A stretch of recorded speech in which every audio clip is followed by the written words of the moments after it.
Et ensemble de nous dire Amen. Amen.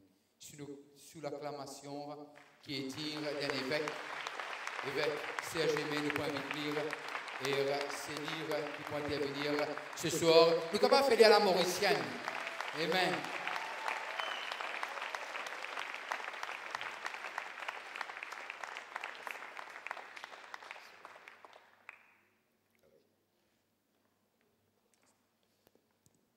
Bonsoir.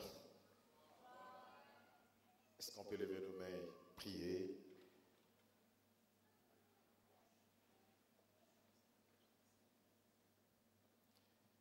Nous allons chanter.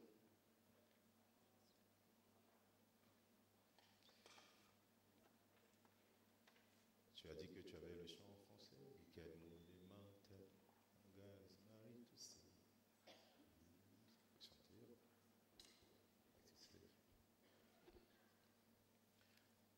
Seigneur, nous bénissons ton nom ce soir pour le privilège que tu nous accordes d'être là ce soir, d'être là à cause de ton nom, d'être là parce que toi tu es là, tu es toujours là avant nous et tu es toujours avant, tu nous aimes le premier, tu nous aimes avant. Tu as donné ta vie pour nous avant que nous donnions nos vies pour toi. Et tu es là encore ce soir avant tout le monde. Parce qu'en ces lieux, ton nom est invoqué. En ces lieux, ton nom est loué.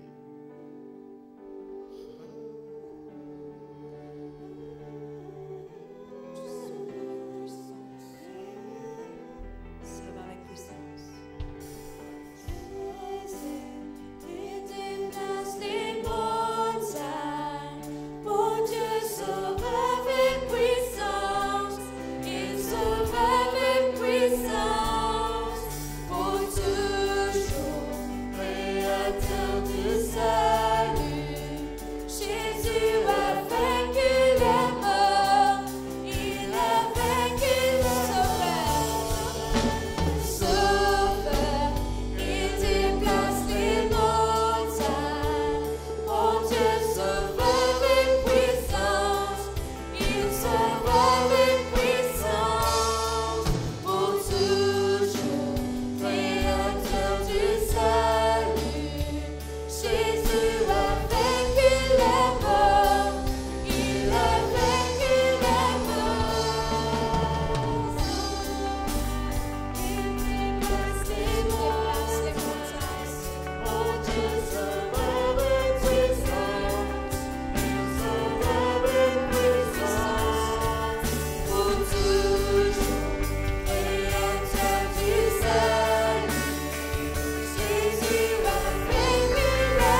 Tu nous sauves.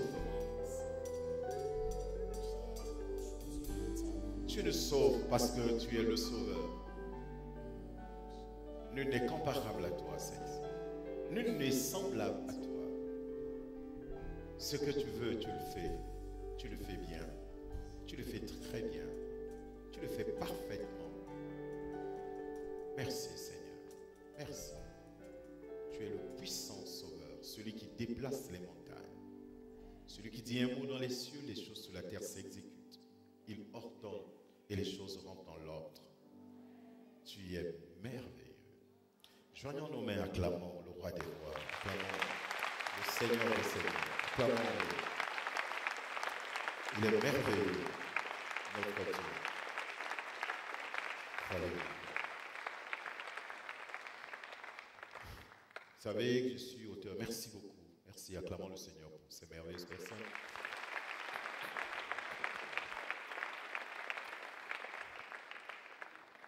Je suis auteur de plusieurs livres. Des livres qui servent de formation pour les serviteurs de Dieu, mais aussi des livres qui sont des manuels pour les églises, pour former les fidèles, le peuple, pour encourager, pour fortifier aussi, pour enseigner.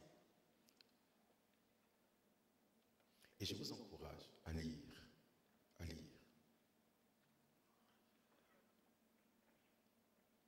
Dieu disait à Daniel, écris ces paroles, scelle-les et garde, car des temps viendront où les gens liront et la connaissance augmentera. Celui qui connaît est supérieur à celui qui ne connaît pas.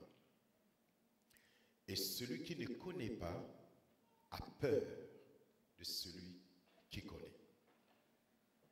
C'est ainsi que Dieu dit, vous connaîtrez la vérité et la vérité vous rendra libre. Et plus tôt encore, il était dit que mon peuple est détruit parce qu'il lui manque la connaissance. Et Dieu dit, puisque tu as rejeté la connaissance, moi aussi je te rejette. Et aujourd'hui, de plus en plus, on essaie de faciliter les choses pour que les gens aient accès à la connaissance. Vous savez, des gens qui étaient pour la plupart des pêcheurs, ce n'étaient pas des chefs d'entreprise, c'était des gens de la classe moyenne. Ils n'avaient pas d'avion, ils n'avaient pas d'hélicoptère, ils n'avaient pas de TGV, ils n'avaient pas de trains, ils n'avaient pas de voitures, ils n'avaient pas d'ordinateur, pas de machine à dactylographier. Ils n'avaient pas chacun une Bible comme nous l'avons, mais ils avaient que la parole qu'ils avaient entendue de Jésus. Et avec ça, ils ont bouleversé le monde. Mais aujourd'hui, chacun a sa Bible. Il y a la Bible dans les téléphones. Il y a la Bible dans l'ordinateur. Il y a la Bible dans les tablettes. Il y a la Bible partout. Mais vous trouvez encore des gens qui ne connaissent pas la Bible. Des gens même qui prêchent, mais qui passent des mois et des mois sans lire la Bible. Des gens, des chrétiens qui viennent qui prennent leur Bible que le dimanche pour aller à l'église, et quand ils ont fini le culte, ils rangent leur Bible, alors qu'à l'époque, si Paul avait sa propre Bible, si Pierre avait sa propre Bible, si Jacques avait sa propre Bible, qu'est-ce que le monde serait devenu? Que Dieu vous bénisse, je vais vous asseoir s'il vous plaît. Vous asseoir, ce soir, je veux puiser dans ce livre que j'ai écrit sur l'efficacité. Parce que, en fait, de plus en plus, nous avons besoin des gens qui soient efficaces à tous les niveaux de la vie. Efficacité dans le ministère, efficacité dans la louange et l'adoration, efficacité dans les relations, efficacité dans la gestion des gens, efficacité dans la gestion des talents, des dons que Dieu nous donne, efficacité sur le plan économique et financier, sur le plan managérial, efficacité dans la relation, l'efficacité dans la gestion de ce que Dieu nous a donné. Donc, là, on a besoin d'être évidemment efficace. Mais selon cela répond évidemment à beaucoup de critères. Et dans ce livre, je parle aussi d'une sorte d'efficacité sous la prise de la parole. Vous savez, ce n'est pas facile de parler devant les gens. Ce n'est pas facile. Dans une église, un frère pensait qu'il pouvait prêcher. Il pouvait prêcher et que le pasteur était un obstacle pour lui. Il trouvait que le pasteur était jaloux de son ministère. Alors il a commencé à respecter au sein de l'église, chez les fidèles, à dire non, on est jaloux de moi. Le jour que je vais prêcher dans cette église, vous allez voir ce que Dieu va faire. Et chaque fois que les gens prêchent, lui, il boude, il n'est pas content parce qu'il estime que les gens ne prêchent pas rien et que c'est lui qui, en fait, l'appelé à la prédication dans cette église. Vous savez, c'est toujours facile de faire le travail des autres. Moi, j'aime le foot, mais il faut me voir quand je suis un match de football. Tu te dis que l'entraîneur, c'est moi et que le propriétaire de l'équipe qui joue, c'est moi. Je dis, mais il fallait, mais c'est pas possible. Mais vous trouvez quelqu'un qui est assis au canapé, mais il soulève son pied comme s'il veut jouer alors qu'il n'a pas le ballon avec lui. Parce que le plus souvent, c'est très facile de faire le travail des autres. Mais le jour où on te demande de faire ce travail que les autres font, tu vas te rendre compte que ce n'est pas aussi facile que cela. Amen. Alors, je vais parler aujourd'hui sur la construction de votre personne. Vous devez savoir que dans la vie, il y a vous, ce que vous êtes, ce que vous faites et ce que vous voulez être. Mais cela commence par vous au présent, vous aujourd'hui.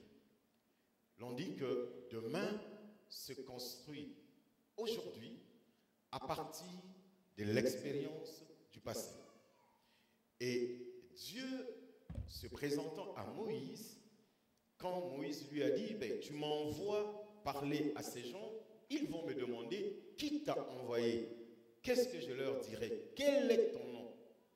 Dieu va dire à Moïse, tu leur diras, je suis, m'a envoyé vers vous.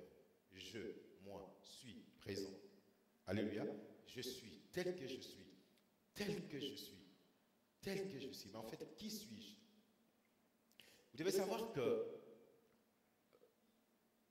il arrive des moments où, quand vous savez évidemment qui vous êtes, ce que les gens attendent de vous, ce que vous êtes capable de faire, il arrivera un moment où les gens ne chercheront pas à savoir qui vous êtes, mais ils se contenteront de ce que vous faites.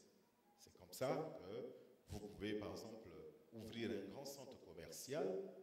Pendant que vous êtes en train de construire le centre commercial, les gens vont se demander, qu'est-ce qu'on va faire ici? Un centre commercial. Ah bon? Qui l'a construit? Ah, c'est un tel qui l'a construit. Mais le jour où le centre commercial est terminé, les gens ne chercheront pas à savoir à qui ça appartient, mais les gens chercheront plutôt à savoir qu'est-ce qu'il y a à l'intérieur. Donc, il y a une dimension dans la vie, lorsque tu commences à faire quelque chose, tu as besoin d'abord aussi de savoir qui tu es. Est-ce que véritablement tu es appelé à faire ce que tu es en train de faire, jusqu'à ce que les gens vont tellement habitués à ce que tu fais qu'ils ne chercheront plus à savoir à qui ça appartient. Alléluia. Les gens, ils vont au centre commercial qui est à côté, il y a un McDo, il y a tout ce qu'il faut. On ne cherche pas à savoir qui est le propriétaire, tellement que ce qui est là-bas est bon. Mais le jour où le contenu ne sera pas bon, les gens vont se demander, mais au fait, à qui s'appartient cette sale histoire? Alléluia. Mais tant que ça marche, tant que c'est positif, s'il vous plaît, les gens ne cherchent pas à savoir à qui ça appartient parce qu'ils consomment. Alors, donc, dans le travail que nous faisons, même nous qui sommes serviteurs de Dieu, il y a d'abord nous, en tant que messagers, et puis il y a notre message, et puis l'impact que le message a produit. Il y a le ministère que Dieu nous donne, il y a l'impact de ce ministère qui s'est traduit par l'œuvre du ministère, c'est-à-dire la visibilité de ce que le ministère a reproduit. Amen. Et puis après, quand les gens se mettent à consommer l'œuvre du ministère, ils ne cherchent plus à savoir qui est le ministre. Il aura disparu parce que tellement Dieu est manifesté dans ce qui se fait. Donc, Dieu peut vous donner des projets extraordinaires. Dans un premier temps, l'on vous verra, vous serez à l'œuvre, vous devez construire votre personne pour cela. Mais à un moment donné, l'on ne vous verra plus, on verra simplement le travail que que vous êtes en train de faire. Et c'est comme ça que quand Jésus est venu faire son ministère, il a dit que celui qui m'a vu a vu le Père. Et à un moment donné, celui qui nous a vu Jésus. On est ensemble? Nous le voyons au travers des œuvres que nous faisons. Donc, il y a, vous savez, il y a un côté que les gens négligent beaucoup. C'est leur personne. C'est-à-dire, Dieu les appelle à faire quelque chose, ils sont hommes d'affaires, ils sont femmes d'affaires, ils sont opérateurs, ils sont chefs d'entreprise, ils sont employés quelque part. Ils sont tellement spirituels, par une fausse humilité, ils oublient que ce qu'ils font traduit ce qu'ils sont eux-mêmes. Que par ce qu'ils font, les gens ont une idée de leur personnalité. Vous savez, quelqu'un par son discours, il y a, je crois, un philosophe qui disait « Dis-moi qui tu es, je te dirai qui tu es. » Oui? Donc, au moyen de ton expression, au moyen de ton geste, ton gestuel, les gens peuvent avoir une idée sur la personne qui est là. Mais généralement, nous avons oublié que la chrétienté, c'est d'abord notre vie que les gens voient tous les jours, que les gens consomment tous les jours.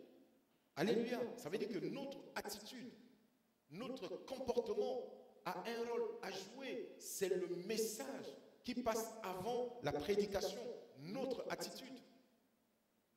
Amen. Vous avez déjà vu un pauvre et un riche marcher ensemble? Vous les avez déjà vus? Un pauvre et un riche vont marcher ensemble. Vous allez vous rendre compte que le riche a sa façon de marcher, le pauvre aussi a sa façon de marcher. Un pauvre et un riche vont rentrer dans une église, là où Dieu est saint, le pauvre aura sa façon de s'asseoir, le riche aussi aura sa façon de s'asseoir. De par son attitude, on peut déterminer la personnalité de celui qui est assis. Alléluia. On est ensemble? Ah, vous n'êtes pas là? Ah, vous êtes concentrés. Je dis, mais qu'est-ce qu'il va nous dire ce soir? Mais c'est exactement ce que je vais vous dire ce soir. Sachez ceci simplement, avant que vous ne parliez, les gens vous voient d'abord. Souvenez-vous ce que j'ai dit dans la salle, que le lieu où vous trouvez détermine exactement ce que vous êtes vous-même aussi. Et ce que vous êtes peut déterminer aussi le lieu où vous trouvez. Donc votre attitude est un élément très important. Vous devez la construire si vous poursuivez l'efficacité dans votre vie. La première des choses, c'est la façon dont vous vous tenez devant les gens. Même quand je dois prêcher, mon attitude contribue, n'est-ce pas, au message que je prêche. Je ne travaille pas mon attitude pour convaincre les gens par mon attitude. Non, je travaille mon attitude pour qu'il soit rimé par ma personnalité et par le message que je véhicule. Je prêche un Dieu puissant. Je prêche un message qui appartient à un Dieu puissant. Mais j'ai l'attitude de quelqu'un qui appartient à un Dieu puissant. Je ne parle pas d'ici encore de la présentation, mais je parle ici de la manière dont vous vous tenez devant les gens. Paul a dit qu'avec les Juifs, il a été comme un Juif, et avec les païens, il a été ainsi afin de mieux les gagner. Il y a chez nous des peuples qu'on appelle les peuples autochtones. Donc vous connaissez ces populations qui vivent encore dans la forêt. Vous savez, ils sont dans certains continents, ils sont encore dans la forêt, ils vivent encore comme à l'époque primitive. Je ne sais pas comment vous les appelez, je ne sais pas s'il y en a ici à Maurice, mais ces peuples, ce sont des peuples qui vivent encore dans la forêt, qui s'habillent avec des feuilles, et qui des fois qui ne scolarisent pas leurs enfants, qui se soignent avec les plantes de manière traditionnelle, naturelle. Et il y a eu quelqu'un qui est parti pour les évangéliser, pour leur prêcher la parole. Quand il est arrivé, il était en jeans, avec une jaquette, des baskets, une casquette, des lunettes. Quand il est arrivé pour leur prêcher la parole, le chef de ce clan l'a accueilli. Il dit non, je vous apporte la bonne nouvelle, j'ai un message à vous partager. Et le chef du clan lui a dit d'accord, on est prêts à partager ton message, mais le problème c'est que tu es différent de nous. Regarde comment tu es habillé. Alors, on ne peut pas te recevoir chez nous parce que tu es différent. Parce que nous, quand on vient en ville, on s'habille pour venir en ville. Et quand nous rentrons dans notre forêt, nous portons les feuilles parce que notre environnement est fait ainsi. Mais quand nous venons chez vous, on s'habille. Alors donc ce missionnaire a fait demi-tour. Le lendemain, il est revenu. Cette fois-ci, il s'est habillé en feuilles. Il a attaché une écharpe comme ça en feuilles. Il a fait une couronne sur sa tête en feuilles. Ne pouvant pas porter des chaussettes, il a mis donc des feuilles autour de ses pieds comme chaussettes. Il est venu se présenter au chef du village. Le chef du village a dit « Bienvenue parmi nous ». Et quand il est rentré dans leur maison, ils l'ont invité à manger. Et vous savez dans quoi ils mangent? Ils n'ont pas d'assiette, mais ils creusent un trou dans le sol, ils mettent le feu, le trou durcit, et c'est à l'intérieur qu'ils versent la nourriture. Et il faut plonger les mains à l'intérieur pour manger. Chers amis, ça il faut avoir la foi pour le faire. Je ne vous dis pas, en tout cas, oh alléluia, mais j'ai dit, cet homme de Dieu est puissant. Vous vous rendez compte? L'on a creusé un trou, l'on a brûlé le feu à l'intérieur, donc les bords du tout ont durci. On n'a pas mis un plastique à l'intérieur, mais dans ce nu, l'on a versé de la soupe. Donc c'est sûr que même si ça durcit, il y a quand même des fibres, la poussière qui s'introduit à l'intérieur. Et ils l'ont invité, tu peux venir manger avec nous? Il a regardé, et puis regarde les doigts de ces gens qui sont là. Ils ont plongé en premier, ils ont mis dans la bouche, ils ont remis le doigt à l'intérieur. Et lui aussi, il a simplement dit, oh Seigneur, garde-moi, protège-moi. Et lui aussi, il a mis sa main à l'intérieur, il a pris un morceau de viande, il a mangé, on lui a donné de la farine. Allez, il a pris aussi une portion de farine, il s'est mis à manger avec eux. En mangeant, il dit, Seigneur, j'ai la foi que tu vas protéger mon ventre. Et quand il a fini, on lui a apporté de l'eau. Alors c'est un monsieur qui a fait ses mains comme ça, qui lui a amené de l'eau à boire. Et quand il regarde les mains à l'intérieur, chers amis, les paumes de la main, et c'était dur. Donc c'est comme quelqu'un qui a l'habitude d'arracher du bois, je ne sais pas quoi. Et il s'est mis là, il a simplement fermé ses yeux, il a bu, il a avalé. Et quand il a fini de manger, le chef du village, il a dit, tu es véritablement un envoyé. Tu nous as prouvé que tu nous aimes. Tu peux repartir chez toi, t'habiller, venir avec ta propre nourriture. Notre village t'appartient. Tu peux prêcher l'évangile.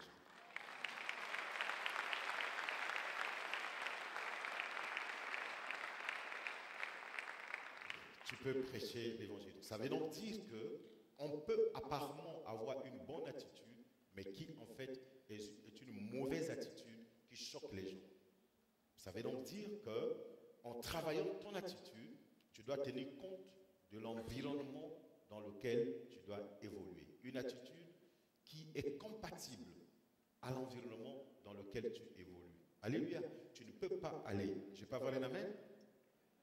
Voilà. Tu ne peux pas aller prêcher des riches avec une tenue de pauvreté. Tu ne peux pas aller aussi prêcher des pauvres avec une tenue d'extravagance. Tu dois essayer d'être équilibré de manière à ce que ton message puisse bien circuler. Amen. Alors, en travaillant notre attitude, on ne peut pas s'attendre à un succès ou à un exploit si on n'affiche pas une bonne attitude. Donc, en adoptant une bonne attitude, on arrive à relever des défis et à réaliser des exploits. Notre attitude est à la base de notre succès. Et notre prochain succès puisera évidemment dans notre attitude d'aujourd'hui. Comme quelqu'un a dit, soyez donc avant d'être. Amen. Vous savez, aujourd'hui, nous assistons à des attitudes qui sont en fait des attitudes choquantes.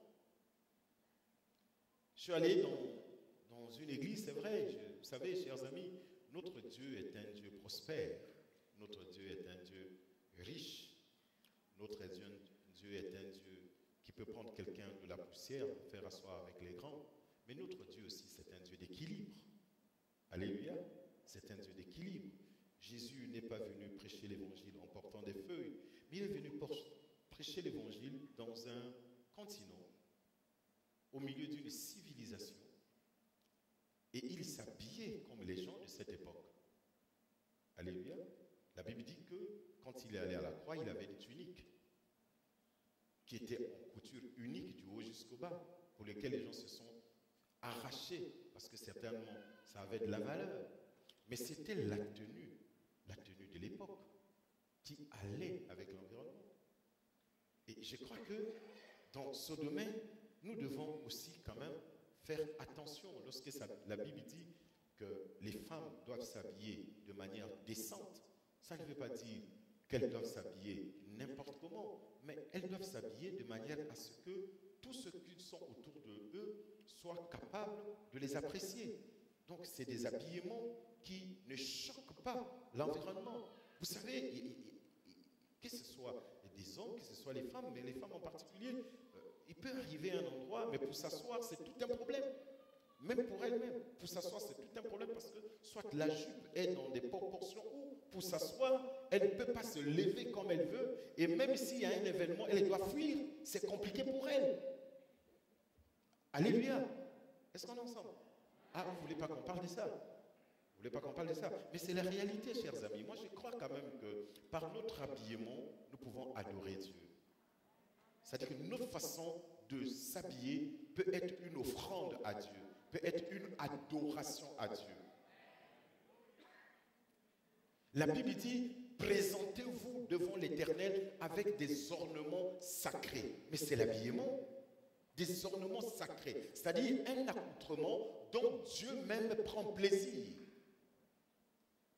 Vous savez, il y a certaines réunions, vous êtes prédicateur, vous prêchez, mais les gens qui sont assis devant vous ne vous permettent pas de les regarder parce que le spectacle qui est devant vous peut vous déconcentrer.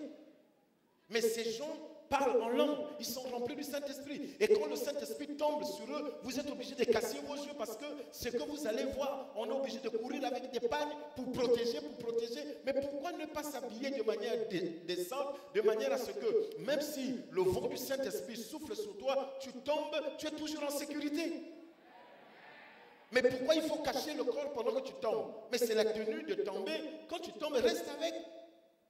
Même si c'est les pieds qui s'élèvent. Mais ce n'est pas possible.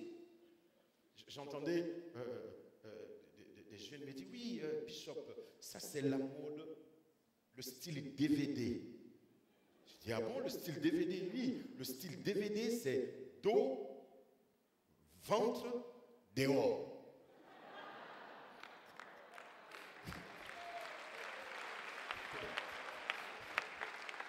Le style DVD, donc depuis qu'on est rentré dans le style DVD, donc les dos et les ventres doivent être dehors. Mais tout ça pourquoi? Et puis après, quand tu as mis le ventre dehors, tu as mis les deux dehors, il y en a même qui mettent la poitrine dehors, qui les bombent même, que ce soit dehors. Maintenant, quand on regarde, pourquoi tu me regardes? Mais pourquoi on ne doit pas regarder ce que tu as mis à la disposition du regard?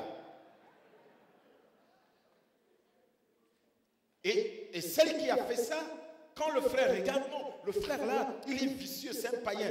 Mais et toi, tu es quoi?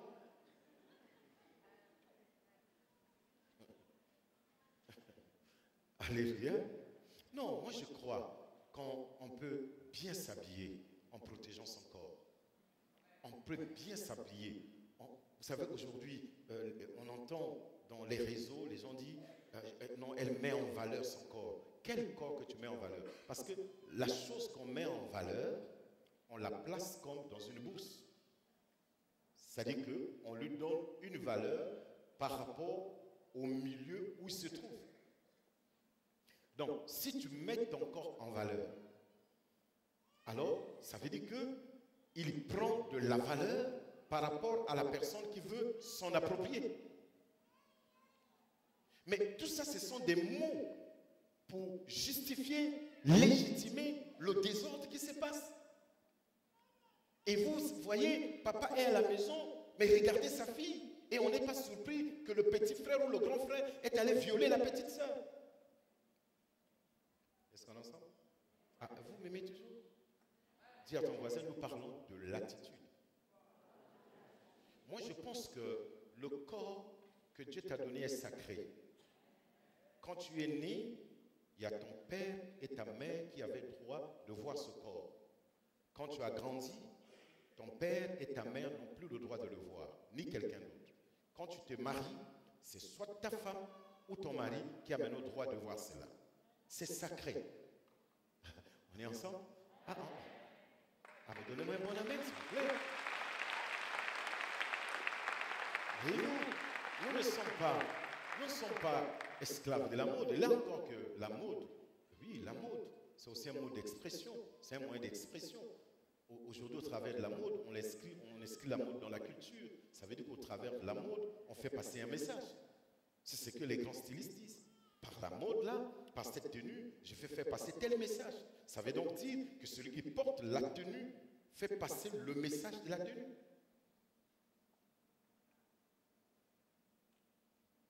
Je crois que Dieu peut prendre plaisir à notre attitude si cette attitude l'adore.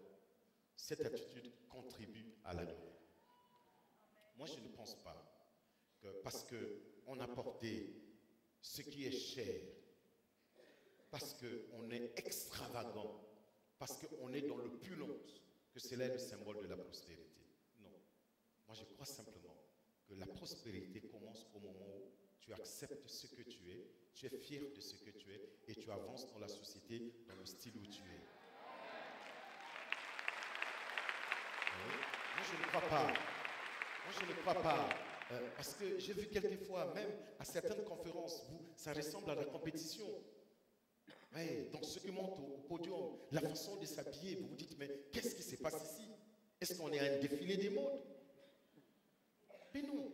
Moi, je pense que l'on s'habille parce qu'on est fier de son Dieu. On s'habille pour se faire beau, on s'habille pour se faire belle, mais on ne s'habille pas pour choquer les gens. On ne s'habille pas pour faire du mal aux gens. On ne s'habille pas pour mettre aux gens mal à l'aise. Moi, je pense que quand tu es habillé, ça te fera plaisir que tout le monde te salue en te regardant. Mais d'autres personnes, quand il est habillé, tu es obligé de le saluer vite et partir parce que quelque part tes yeux vont s'aveugler. On est ensemble.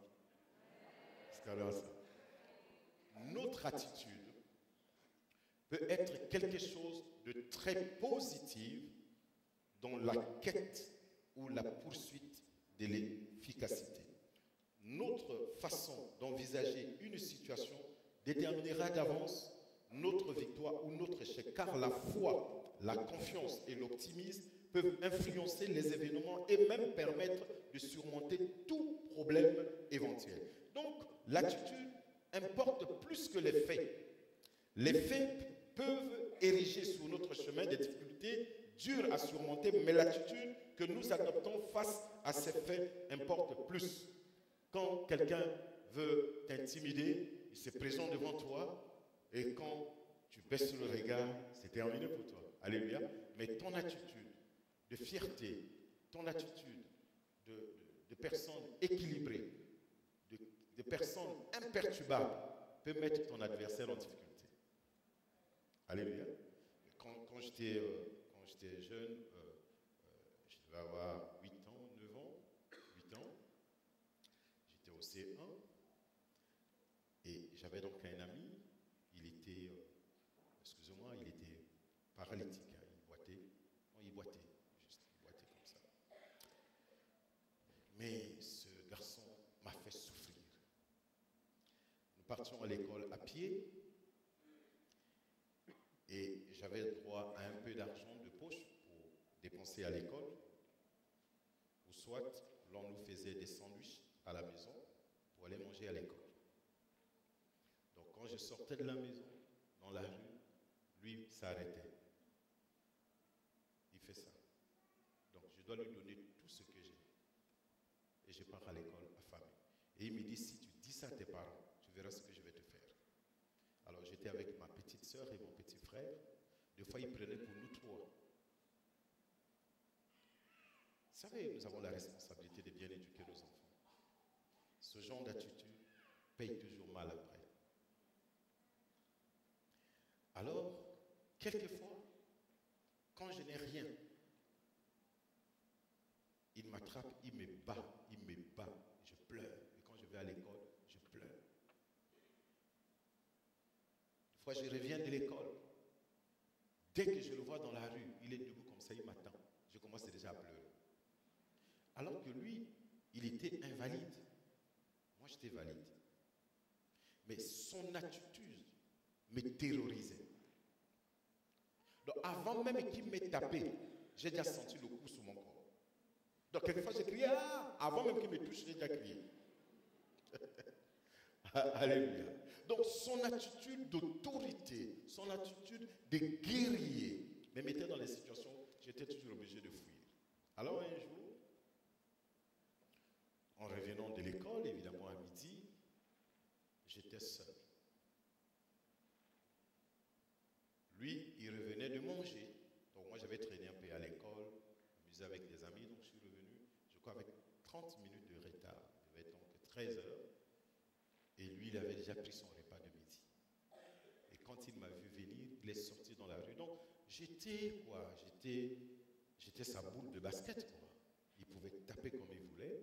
J'étais son ballon de foot, quoi. Il pouvait cogner dessus comme il voulait. En fait, j'étais un instrument où il pouvait exercer sa puissance et son énergie.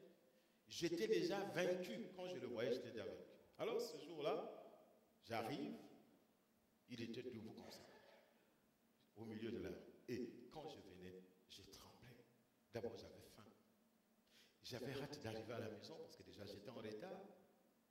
Je vais arriver 30 minutes après, je vais donc m'expliquer. Et quand j'avance, cher ami, quand je suis arrivé à 2 mètres de lui, j'ai dit, mais pour qui il se prend? Jusqu'à quand il va continuer à me faire souffrir?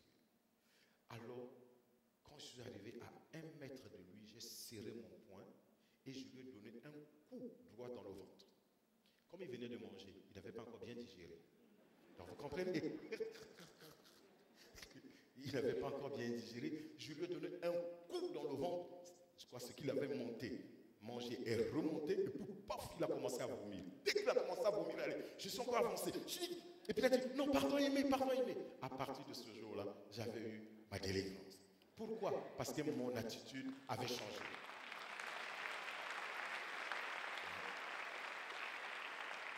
Parce que mon attitude avait changé. Je ne pouvais pas le laisser continuer. J'étais vaincu avant. En réalité, j'étais plus fort que lui. Mais son attitude me faisait peur. Jusqu'à ce que j'ai compris que l'attitude peut vaincre une autre attitude. C'était à moi de changer mon attitude. Et depuis là, le lendemain, quand je passais dans sa rue, c'est moi qui le cherchais. Je marchais maintenant comme ça, je le cherchais. Je le cherchais. Il ne sortait plus. Depuis ce jour, le spectacle s'est arrêté. L'expérience a changé de camp. Alléluia. Dis que l'attitude peut faire changer de camp à l'expérience. Alors, donc, tu dois travailler ton attitude. Ta façon de marcher. Ta façon de parler. Ta façon de t'exprimer. Ta façon même de demander quelque chose à quelqu'un. Ne sois pas vulgaire. Ces choses-là, chers amis, ça se travaille. Lorsque tu accèdes même à certaines responsabilités, on te forme dans ton attitude. Il y a des attitudes que tu ne peux pas avoir. Et on est ensemble. Vous avez déjà vu un pauvre marcher? Vous devez savoir aussi que tu peux être beau, tu peux être belle, mais si tu ne sais pas marcher, tu peux fatiguer les gens. Une femme qui marche comme ça. Même si elle est belle, ça va faire quoi? Même si ça va faire... À moins qu'elle soit malade. Mais tu peux... Mais je ne sais pas, hein? On peut marcher comme ça à cause de malformations, n'est-ce pas? Du corps, ça c'est autre chose, ça c'est la maladie. Mais une personne normale, quand tu marches comme ça, déjà tu décourages les gens. Jusqu'à ce que quelqu'un me disait, ah, pasteur, moi je fais attention. Moi je n'admire pas la femme qui est assise derrière un guichet.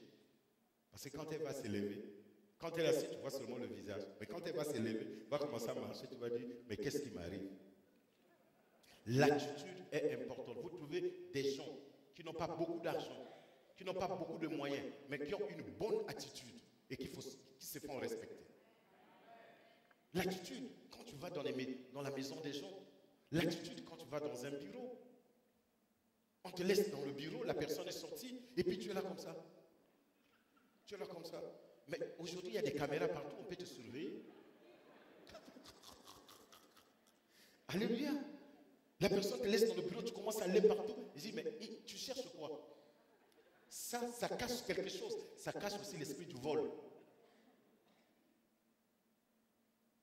On est ensemble? On est ensemble? Toujours là en train de regarder, de fouiller. Ton attitude. On te pose la nourriture à table. Même si c'est la nourriture que tu n'as jamais mangée dans ta vie. Sois patient. À cause de l'attitude, fais comme si tu as déjà mangé ça. Alléluia. Parce que c'est une question d'attitude. Comporte-toi comme si tu as déjà mangé cette nourriture. Si on te demande, tu connais, tu dis oui, je connais. Ne te panique pas parce qu'après, tu peux être réduit à rien. Mais aussi, quand tu ne connais pas, il y a une façon de dire que je ne connais pas.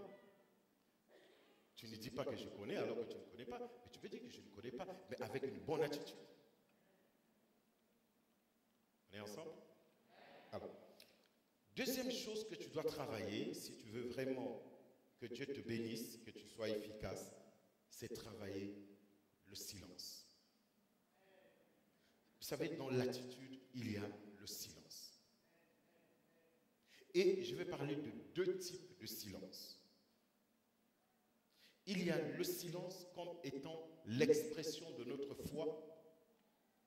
Et puis, il y a le silence environnemental. C'est-à-dire, il y a un silence qui émane de toi.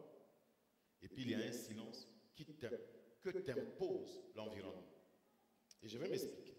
Sur le silence comme expression de notre foi, lorsque nous intégrons ce silence en nous, dans notre attitude, cela peut dissuader notre adversaire et nous donner de la hauteur.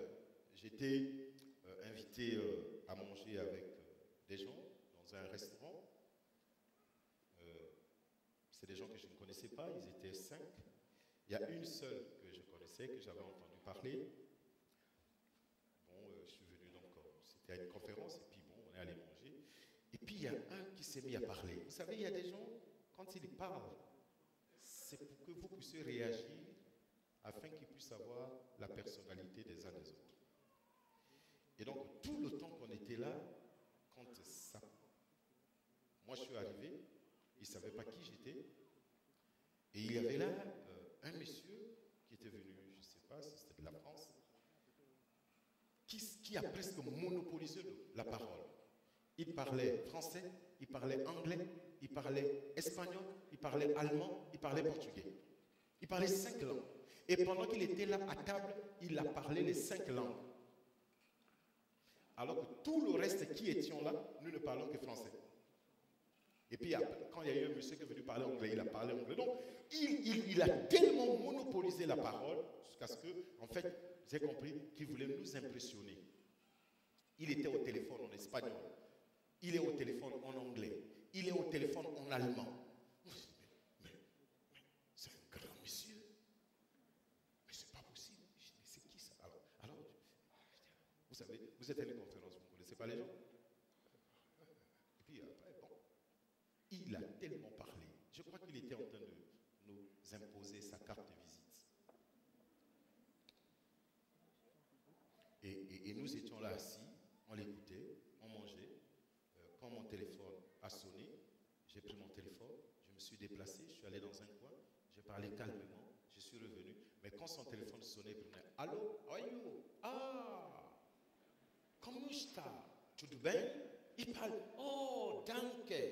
Il parle allemand, il parle fort. Et donc ce monsieur, il est puissant, il parle allemand, il parle anglais, il parle espagnol, il parle portugais, il parle français. Mais c'est qui ce monsieur?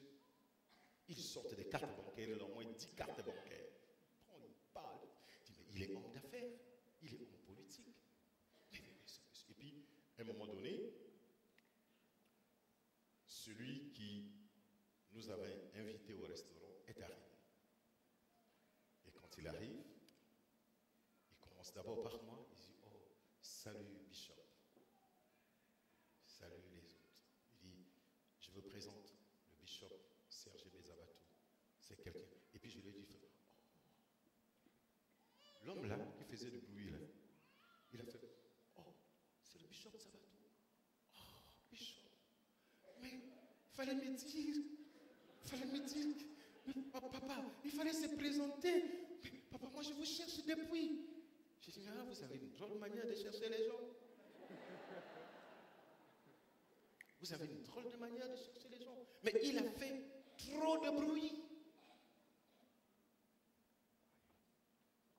Mais je vous ai fait une demande d'amitié à Facebook, vous n'avez pas répondu. Je vous ai écrit des emails, vous n'avez pas répondu. Je dis, ah bon? Après, je me rends compte qu'il n'était rien du tout. Il n'était rien du tout. Vous savez, c'était quoi? C'était juste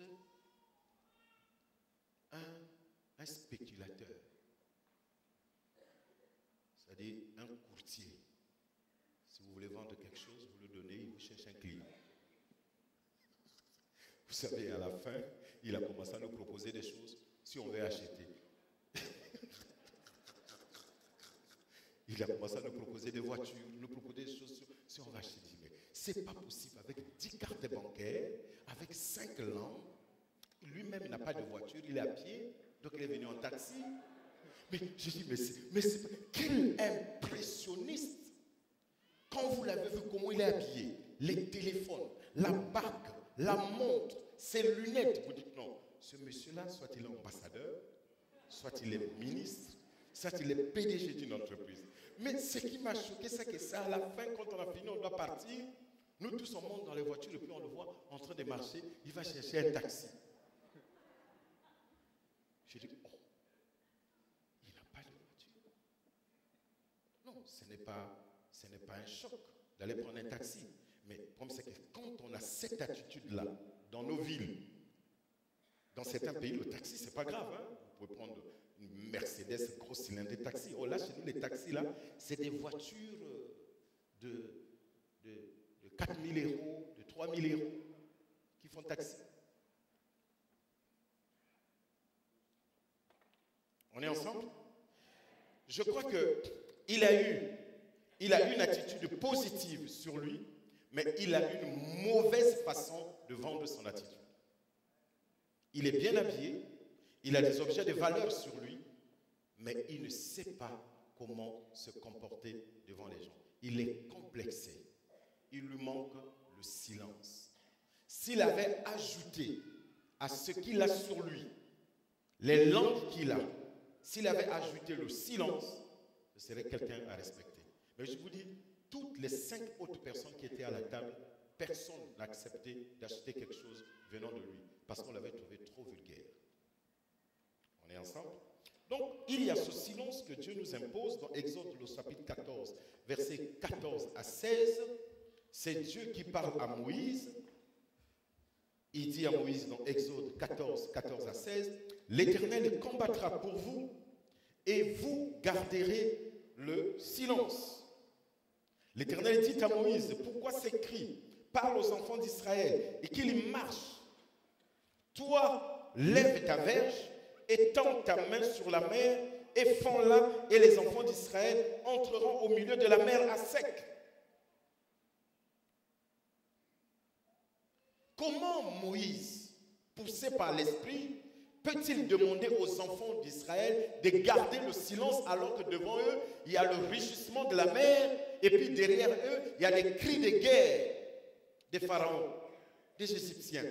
Comment Moïse peut-il demander à ce peuple de garder le silence? Chers amis, Moïse impose le silence comme la preuve de la confiance en Dieu. Ce n'est pas une attitude de faiblesse, c'est la preuve de la confiance en Dieu, mais aussi pour que le peuple assiste attentivement à la manifestation de la puissance de Dieu. Parce qu'il y a des choses que Dieu va faire dans ta vie, il ne le fera que lorsqu'il va constater que tu t'es calmé.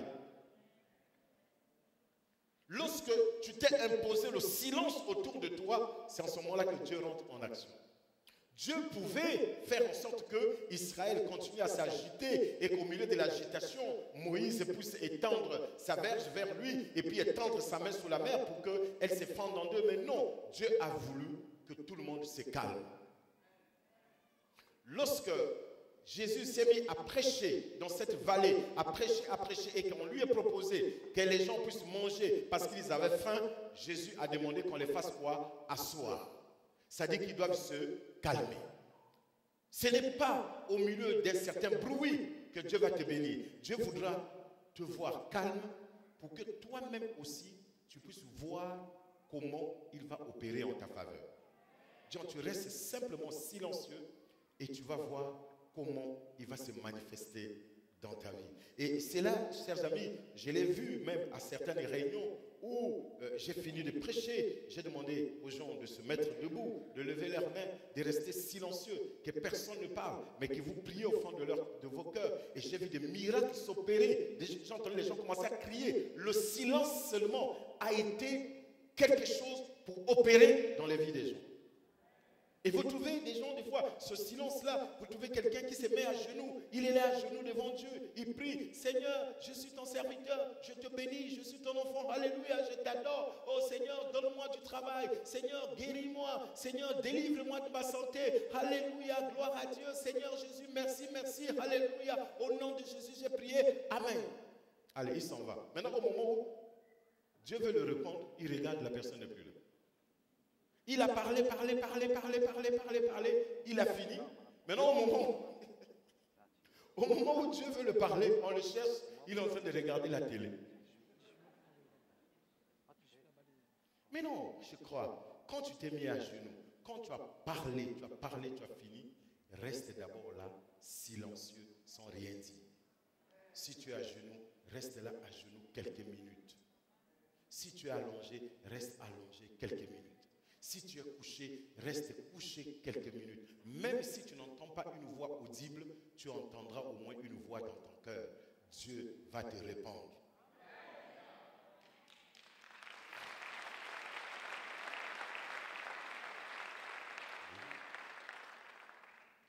Il a dit, invoque-moi. Et je ferai quoi? Je te répondrai, je t'annoncerai. Ça veut donc dire que quand tu as fini de prier, reste silencieux. Tout ce que tu as dit peut te revenir par une voix intérieure. Ça peut renouveler en toi la confiance. Pendant que tu es à genoux, tu peux sentir au-dedans de toi le sentiment que Dieu t'a exaucé. Et puis à un moment donné, tu peux recevoir toi-même un message prophétique pour ta vie. Dieu parle tantôt d'une manière, tantôt d'une autre. Il peut te parler par toi-même. Et vous savez, et c'est souvent très bon et très fort quand Dieu te parle par toi-même. Parce que personne ne pourra pas te dire que ce n'est pas Dieu qui a parlé. Quand un prophète a parlé, tu peux dire, ah, le prophète a menti. Mais quand c'est toi-même qui as parlé de la part de Dieu sur ta vie, personne ne peut t'enlever cela. Et je vous dis que cette dimension de parler à soi-même est donnée à tout chrétien. La Bible dit, le Saint-Esprit nous aide dans la prière par des soupirs inexprimables parce que nous ne savons pas qu'est-ce qu'il faut demander dans la prière. Donc quand nous prions, il arrive un moment donné où nous faisons seulement ces soupirs-là. Dieu décrypte le message qui est à l'intérieur. Et puis après, Dieu te répond par une voix intérieure. Une voix intérieure où tu sens la paix au-dedans de toi, en silence. Souvent, c'est juste une petite parole. Il peut par exemple dire, ça suffit. Juste ça. C'est bon. Juste, ça va aller. Ça ira. Ce n'est pas souvent un long message. C'est souvent juste un mot qu'il te donne quand tu as fini de prier. Mais ce mot-là a une portée sur ta vie et sur ta destinée.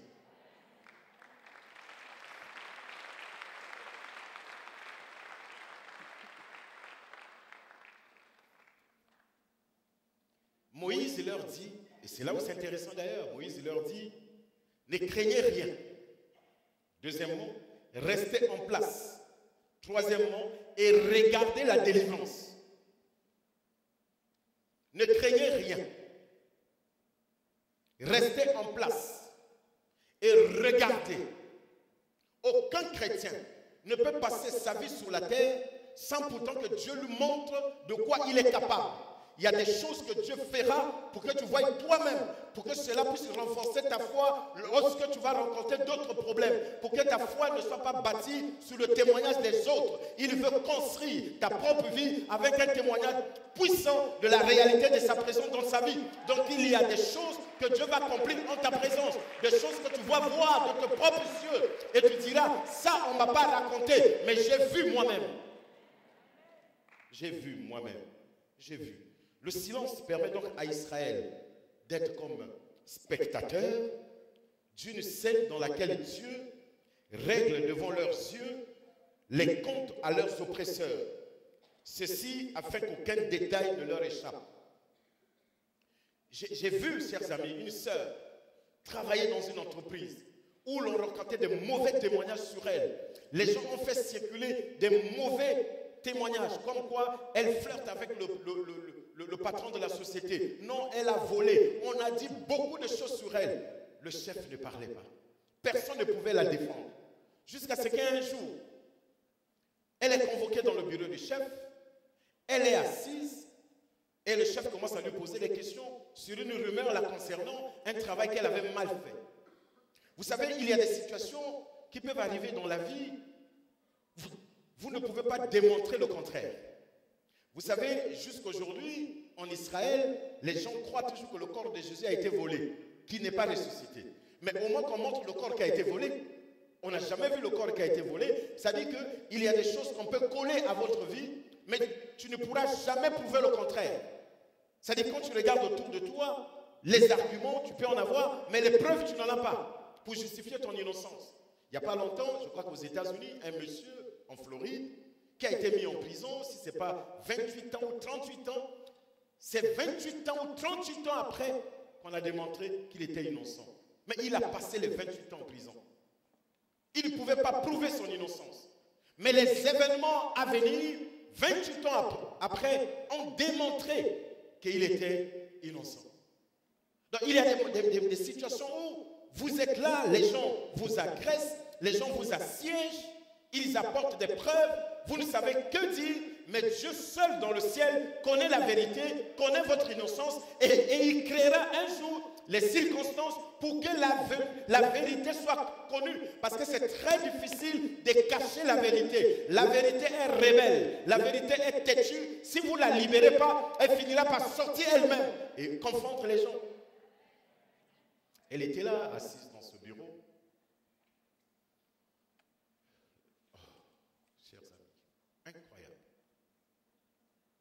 Jusqu'à ce que, pendant qu'elle parlait, un monsieur est rentré. Quand le monsieur rentre, le monsieur la voit.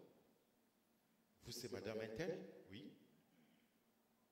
Mais comment? Qu'est-ce que vous faites ici? Attendez, vous travaillez ici? Oui. C'est pas possible, ça. Mais attends, chef, on peut parler nous deux? Ah oui, laissez-nous. Il parle. Il dit, mais c'est pas possible. Cette dame, je l'ai aperçue dans un restaurant. Voici ce qu'on m'a dit, ce qu'on m'a dit, ce qu'on m'a dit, ce qu'on m'a dit. Mais c'est faux.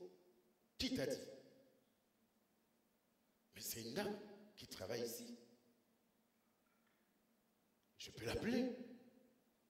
Regarde sa photo. Appelez la dame. La dame arrive. Vous reconnaissez tel monsieur? Oui. Mais vous m'avez dit ça, ça, ça. Oui.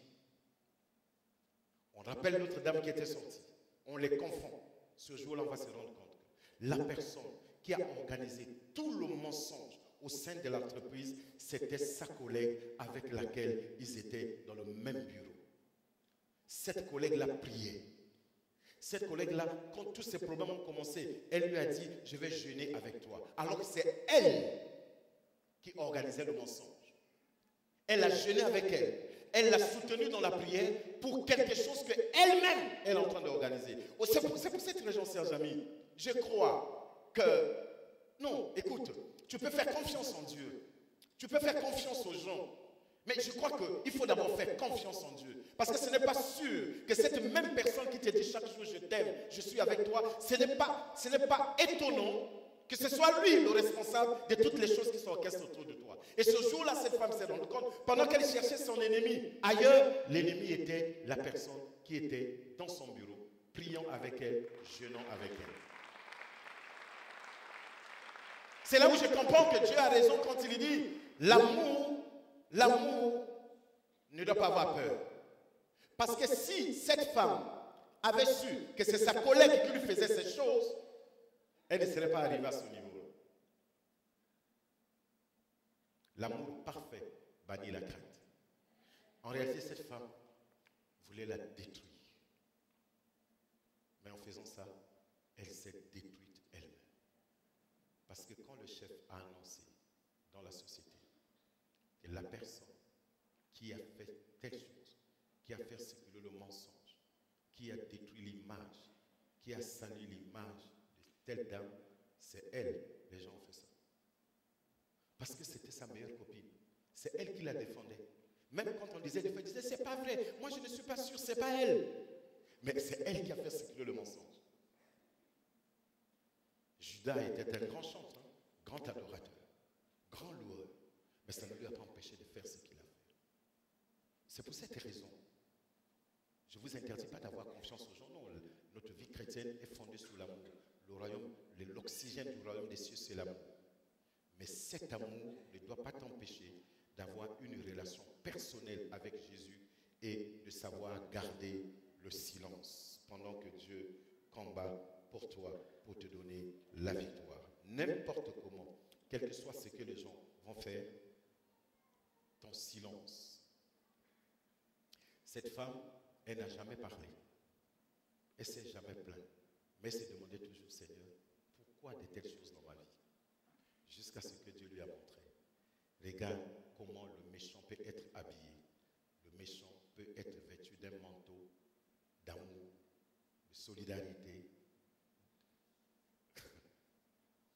de bon voisinage.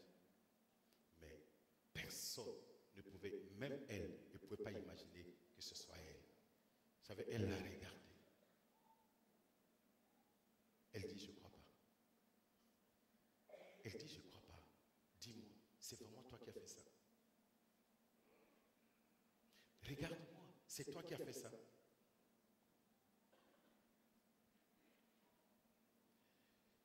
Il y a le silence environnemental. Il y a ce silence qui fait partie de notre hygiène mentale de tous les jours. À un moment donné, vous savez, même les scientifiques nous encouragent d'être quelquefois loin de certaines activités émotionnelles et intellectuelles parce que notre vie est saturée de bruit. Même à l'église, il y a le bruit. Nous chantons, nous louons, il y a des instruments, il y a les voitures, il y a les casseroles dans la cuisine, il y a la musique au salon. À un moment donné, il faut quitter ce bruit-là. Quitter tout. Le téléphone, la musique, les MP3, l'ordinateur, les contacts de la voiture, il faut quitter tout ce bruit-là, aller t'asseoir quelque part où Dieu va te parler. Et je vous dis, chers amis, ce bruit environnemental, lorsque vous l'expérimentez, c'est là où vous allez vous rendre compte pourquoi la Bible dit que Jean, dans sa vision, il dit qu'il y a eu un silence au ciel et une voix s'est fait entendre qui est digne d'ouvrir le livre. Il y a ce silence, je l'ai personnellement expérimenté. Je venais de perdre mon épouse qui a été assassinée pendant la guerre chez nous. Et puis un ami m'a invité à aller vivre dans son pays pendant quelques mois pour oublier ces moments. Et chaque fois, j'entendais la voix de mon épouse. On a vécu des années ensemble. Et je sentais l'angoisse au-dedans de moi. Et puis un jour, j'étais tout seul dans ma chambre, là où mon ami m'avait logé. Il n'y avait pas de lumière. Et j'aime beaucoup prier, des fois assis à même le sol, des fois allongé à même le sol. Et ce jour-là, j'étais simplement assis, mon dos contre le mur, et j'étais en train d'adorer le Seigneur. Et donc, j'avais une chambre du côté de la véranda. Tout le monde était rentré au salon. Il y avait un silence dans la parcelle. Et j'étais là assis en train d'adorer. j'adorais, j'étais en train d'adorer. Et j'ai commencé à prier, il devait être 15h jusqu'à 19h, 20h. J'étais en train de chanter. Vous savez, chers amis, c'est très beau ces moments-là, où tu peux rester dans la présence de Dieu sans rien lui demander, mais en train simplement de l'adorer. En train simplement, vous savez, Dieu connaît nos besoins. Ce n'est pas parce que tu vas parler qu'il va te donner. Mais, chers amis, apprenez à adorer Dieu. Après, il y a des choses que vous recevrez sans rien demander. Mais si vous allez simplement devant la présence de Dieu pendant 2 heures du temps, 3 heures du temps, 4 heures du temps, vos mains levées, juste en train de chanter, de l'adorer, de le célébrer, sans rien lui demander. En le faisant, il vous regardera. Lorsque tu vas lui dire, Dieu, tu es tout pour moi. Dieu, tu m'as comblé de tout. Et il te regarde, je l'ai comblé de tout. Mais il lui manque un mari, je l'ai comblé de tout. Mais il lui manque un travail, je l'ai comblé de tout. Mais il lui manque une maison.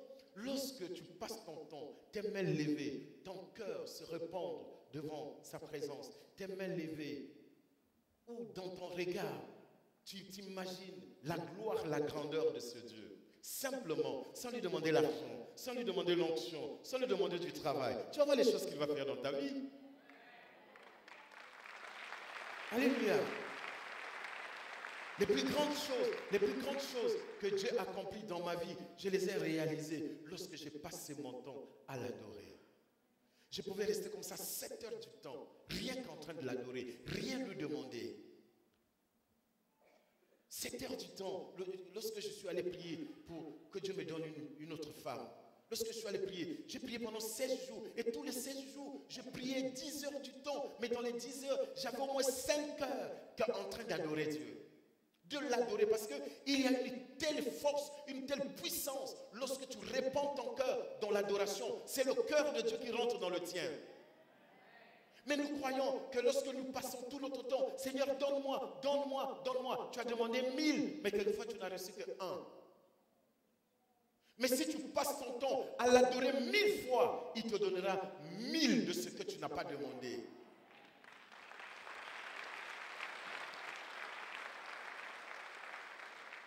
Remarquez même une église où l'on passe beaucoup de temps dans l'adoration, la présence de Dieu se manifeste différemment. Je dis différemment. Parce que le diable n'aime pas qu'on loue Dieu. Il n'aime pas qu'on l'adore.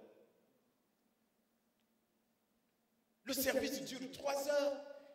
On a 1 heure pour les communiquer, 1 heure pour la prédication, 30 minutes, je ne sais pas pourquoi, et puis il y a 20 minutes d'adoration. Mais vous foutez de Dieu ou quoi? Vous foutez de lui. Nos cultes ne sont pas avant tous les cultes pour écouter la parole. Nous venons pour rendre culte à Dieu. Nous ne venons pas assister à un culte. Nous venons, quand on vient à l'église telle qu'on vient, on vient rendre culte à Dieu. On vient d'abord pour l'adorer.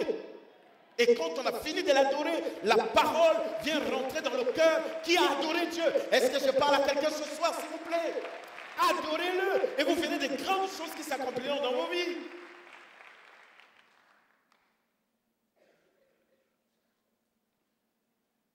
Une sœur est venue me voir, il y a plusieurs années en arrière, elle dit, pasteur, je viens de te voir, j'ai rêvé que tu es mort. J'ai dit, moi?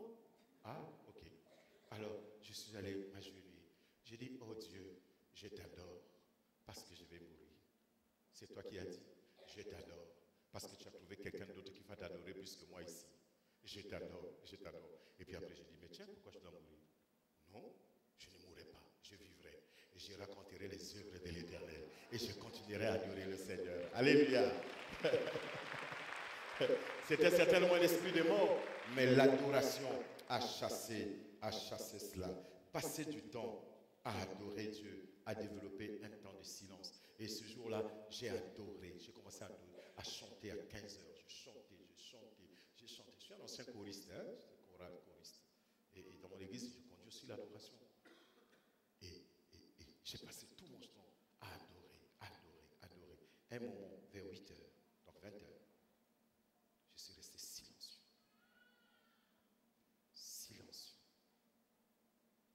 Chers amis, il y a un silence qui fait peur. Il y a un silence qui fait peur. resté silencieux. Après peut-être 5 heures de bruit, d'adoration, je suis resté assis, les mains à même le sol, dans le noir.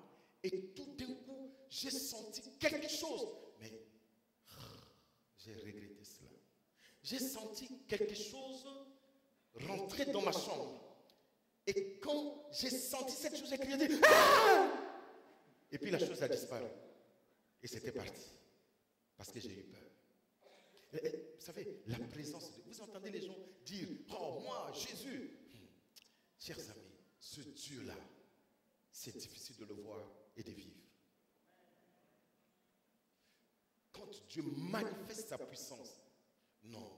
La Bible dit, Dieu s'élève et mes ennemis s'enfuient. Il ne les a pas chassés. Il s'est seulement levé.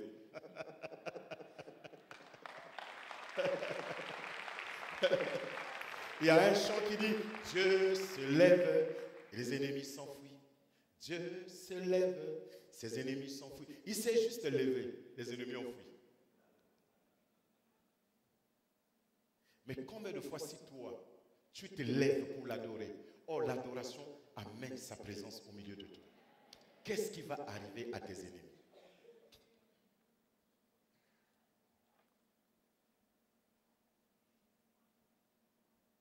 Cette femme est venue à l'église, elle était enceinte.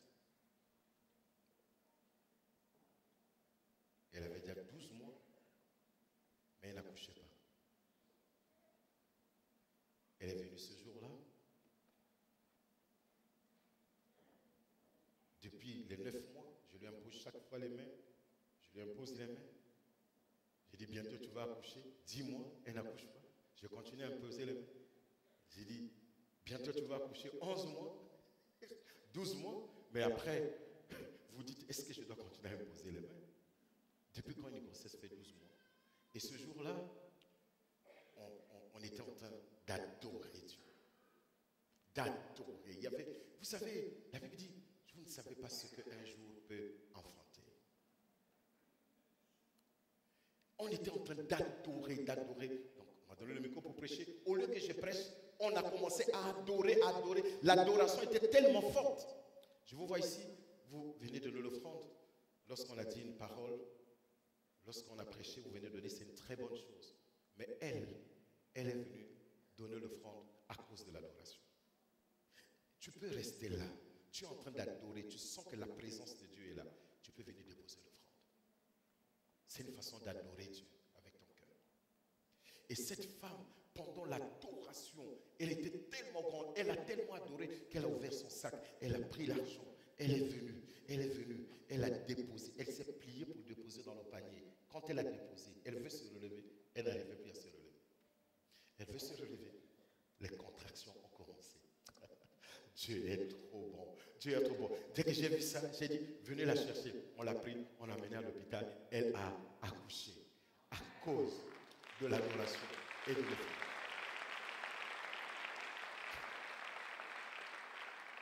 Elle a tellement adoré Dieu qu'elle est venue déposer l'offrande. En déposant l'offrande, elle n'a pas pu se relever. Elle est allée accoucher. Et cette femme parle là de l'adoration. Interdit-la d'adorer. Interdit-la de donner l'offrande. Elle dit, papa, pour moi, toute ma vie, 2 choses. Adorer Dieu, l'offrande. C'est vrai qu'elle, dès que la prédication commence, elle peut faire même 20 tours. Elle vient toujours donner, dit, papa, parce que je ne sais pas ce qui va se passer. Parce que ma vie, il y a quelque chose contre. Vous savez, chacun son expérience. Alléluia.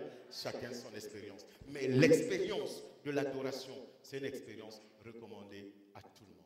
Parce que nous sommes d'abord créés pour adorer Dieu avant de lui demander des choses. Donc, cette expérience environnementale te permet, tu peux t'enfermer dans ta chambre.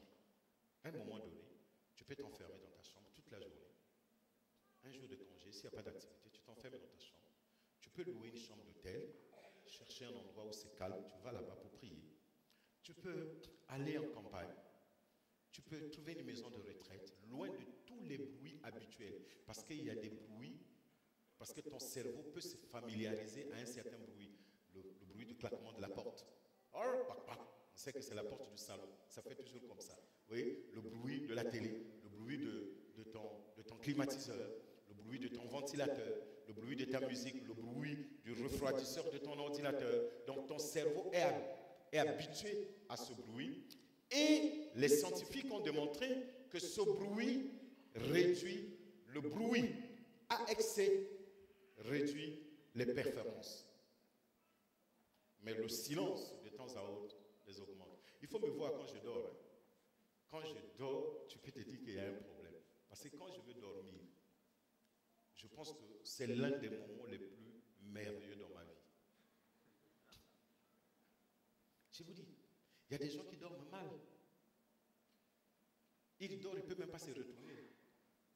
Tu sais que... Mais attends, tu as une chambre de 20 mètres carrés et tu vas acheter un lit de 0,90. Mais tu as un problème. Il faut bien dormir parce qu'en dormant bien, tu fais aussi des beaux rêves. On est d'accord? Quand il faut dormir, je vais vraiment dormir dans de bonnes conditions. Je vais être sûr que tout est noir.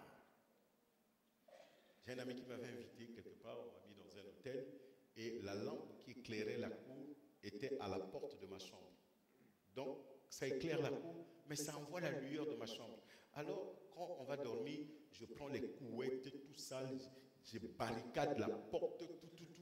Et pendant que je dormais, et un ami qui était avec moi aussi, orateur, il vient me voir, il vient toquer. Bishop, je peux te parler? J'ai dit, oh, mais j'ai déjà barricadé la porte.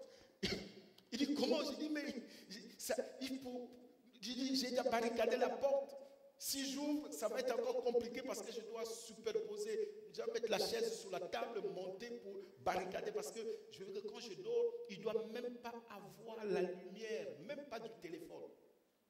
Tout doit être noir parce que je ne veux pas que mon cerveau travaille pendant que je dors. Parce que quand tu dors, même s'il y a une petite lumière, le cerveau toute la nuit travaille pour identifier cette lumière. Alors je ne veux pas d'activité. Quand je dors, je veux dormir. Pas de bruit. Pas de bruit, pas de lumière. Et quand tu te réveilles, tu sens que tu es en forme. Mais il y a des gens, il a dormi, mais quand il se réveille, c'est comme s'il n'avait pas dormi. Mais parce qu'il y a trop de bruit autour. Tu as les moyens de créer les conditions pour qu'il n'y ait pas trop de bruit autour de toi. Alléluia. Le bruit, des fois, que nous imposent les enfants, c'est bien, mais à un moment donné, il faut aller loin de ce bruit-là. Tu verras que ça va t'aider. Est-ce qu'il y a quelqu'un qui m'écoute ce soir? Est-ce qu'il y a quelqu'un qui m'écoute ce soir? Voilà, le silence fait émerger des grandes choses dans le ministère. Tu peux aller en retraite, t'enfermer 3 jours. 2 fois je peux aller en retraite juste pour prier. Mais il y a des moments où je vais en retraite juste pour lire ma Bible. Je peux aller en retraite juste pour écouter des prédications sur la foi, sur la guérison, sur l'onction. Mais tout comme je peux aller en retraite juste pour me reposer. C'est-à-dire la seule chose que j'ai fait, c'est la prière. Mais pas de téléphone, pas de lecture. Il n'y a que la prière et ma tête se repose. Et quand je reviens, il y a beaucoup de choses qui se renouvellent en moi. Amen. Alors, la troisième chose, il me reste combien de temps? Merci. Alors, donc, je vais continuer jusqu'à demain matin. Alors, et puis, il y a une troisième chose que tu dois construire. Tu dois construire la personnalité du rêveur. Vous savez,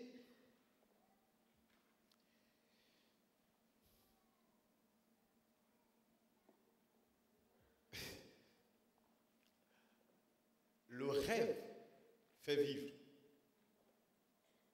Parce que le rêve peut être entrelacé avec l'espérance. Comme on dit, l'espoir fait vivre. Dieu lui-même,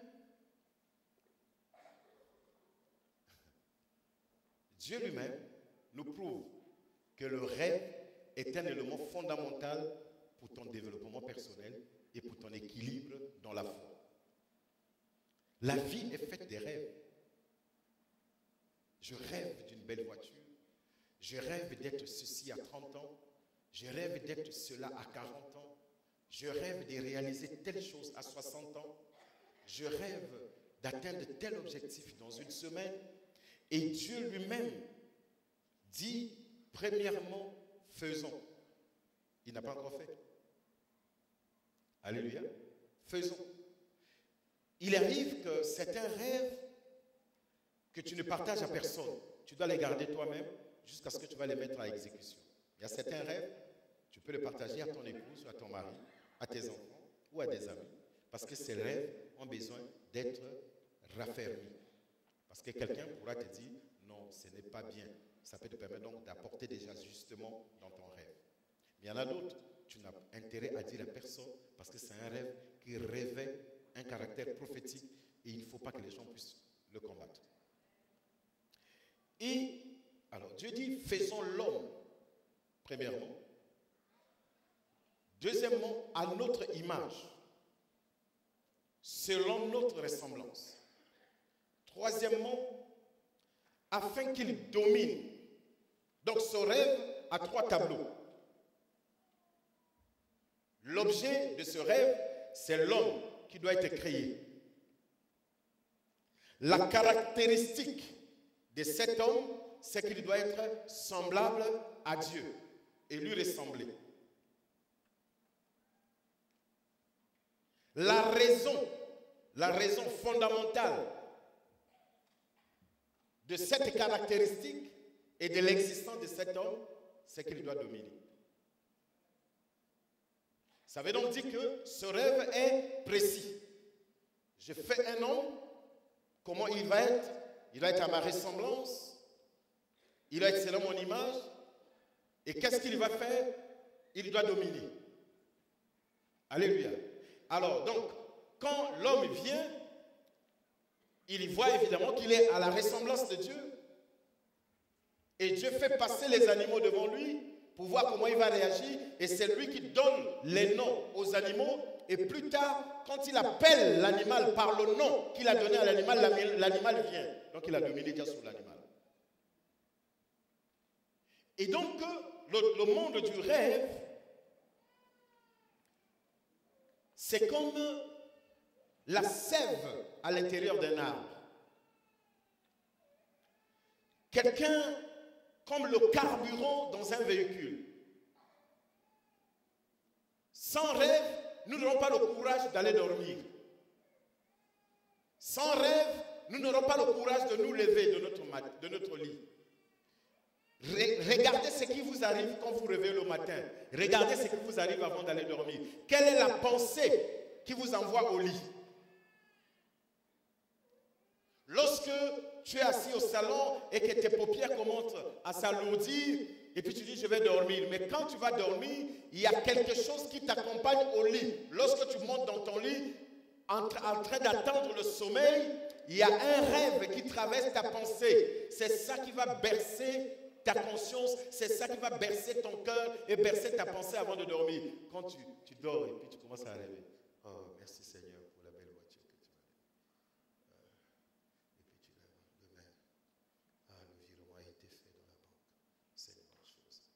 Ah, et puis tu commences à penser, ah oui, ils ont promis qu'ils vont me donner le crédit. Et après le crédit, je vais acheter ma maison. Tu dors. Le rêve te permet de bien dormir. Alléluia. C'est pour cette raison, il y a des choses avec lesquelles il ne faut même pas penser avant de dormir. Parce que tu vas les voir de la mauvaise manière. Vous savez, il y a des gens qui rêvent la nuit qu'ils mangent. Vous savez, des fois le rêve, c'est... J'ai un livre là-dessus, je crois qu'il n'y en a plus, sur les rêves. Prochainement, vous allez avoir ça. Ce n'est pas normal, par exemple, de manger juste avant d'aller dormir. Tu manges, dès que tu as fini de manger, tu vas, des fois tu manges en pyjama.